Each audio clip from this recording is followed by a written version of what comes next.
শ্রীকৃষ্ণ জন্মাষ্টমী উপলক্ষে রাজবংশী সম্প্রদায়ের ঐতিহ্য মেনে করণদিঘির বিধায়ক গৌতম পালের উদ্যোগে নন্দ উৎসব আয়োজিত হল মঙ্গলবার। এদিন করণদিঘির ডুকিভিটায় এই উপলক্ষে আয়োজিত হয় নারকেল খেলা। বিধায়ক ছাড়াও জেলা পরিষদের কর্মাধ্যক্ষা পম্পা পাল, সুভাষচন্দ্র সিনহা সহ অন্যান্যরা উপস্থিত ছিলেন এদিনের অনুষ্ঠানে। শ্রীকৃষ্ণ জন্মাষ্টমী উপলক্ষে রাজবংশী সম্প্রদায়ের ঐতিহ্য মেনে করণদিঘির বিধায়ক গৌতম পালের উদ্যোগে নন্দ উৎসব আয়োজিত হল মঙ্গলবার। এদিন করণদিঘির ডুকিভিটায় এই উপলক্ষে আয়োজিত হয় নারকেল খেলা। এদিন নাম সংকীর্তন পরিবেশনের মধ্যে দিয়ে খেলার সূচনা হয়।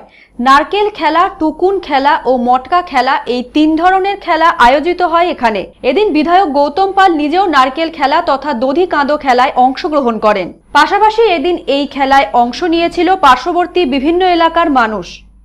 বিধায়ক ছাড়াও জেলা পরিষদের কর্মাধ্যক্ষা পম্পা পাল, সুভাষচন্দ্র সিনহা সহ অন্যান্যরা উপস্থিত ছিলেন এদিনের অনুষ্ঠানে।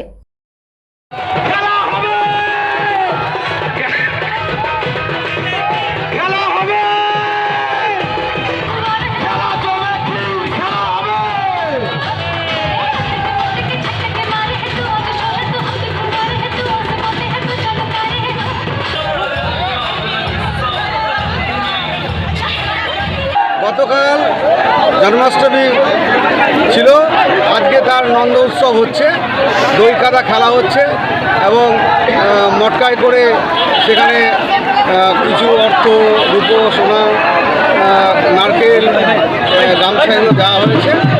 এখানে আমার কলা গাছের উপরেও সেখানেও একই জিনিস রাখা আছে, ফলে নারকেল খেলাও চলছে।